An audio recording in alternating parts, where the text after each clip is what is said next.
देवर बबुआ तनी है सुना हो।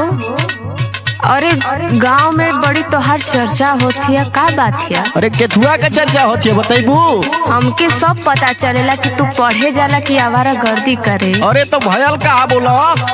रुका तोहरे भैया से कहिला सुना। एही तर चोरी चुपे, अच्छा एही तर चोरी चुपे, एही तर चोरी चुपे कहियाल चली हो बात हमर मानी। बियाहर वकाली हो बात हमर मानी। बियाहर वकाली हो बात हमर मानी। बियाहर वकाली हो बात हमर मानी।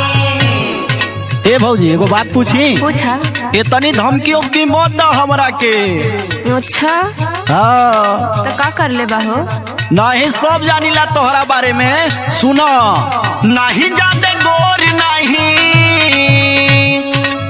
नहीं जादे गोर नहीं, नहीं जादे गोर नहीं। चाही हमके करिया सुनाए भौजी, चाही सता बरती में हरिया सुनाए भौजी, चाही सता बरती में हरिया सुनाए भौजी। चाही हमके बरती में हरिया सुनाए भौजी, चाही हमके।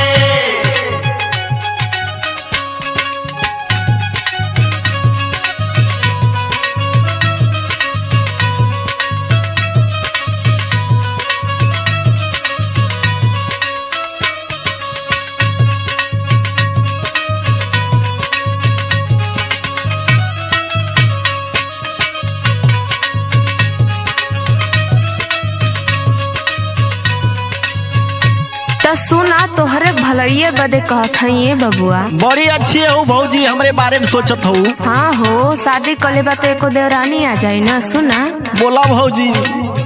हल्ला करौले बाड़ा गौआ जवार में, गौवा जवार में हो, गौवा जवार में, गौवा जवार में हो, गौवा जवार में। कुछ बोल बा?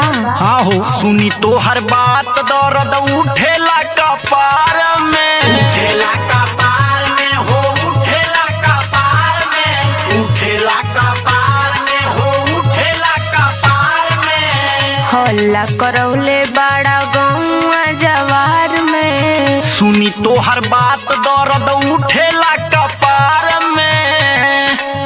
शादी के उमरिया तोहार। हाँ सुना है देवर बाबू, शादी के उमरिया तोहार, शादी के उमरिया तोहार जल्दी जाई ढाली हो बात हमर मानी। बियाह रउआ कली हो बात हमर मानी। बियाह रउआ कली हो बात हमर मानी। बियाह रउआ कली हो बात हमर मानी।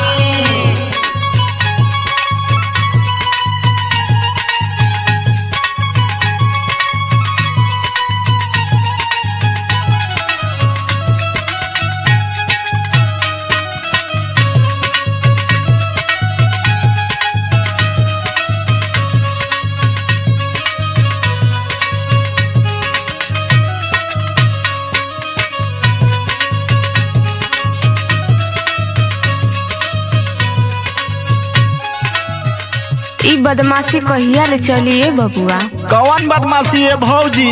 जवन तू करेला हो। रविंदर दीवाना एक के सेठी तू आवारा, सेठी तू आवारा हो, सेठी तू आवारा, सेठी तू आवारा हो, सेठी तू आवारा।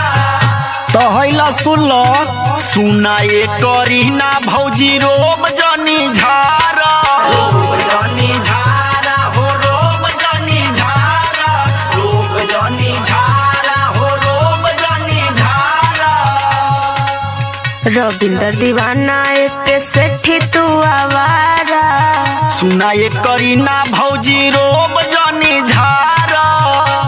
बीजे विमल से कह दी का, काहे के मचवले बाड़ा,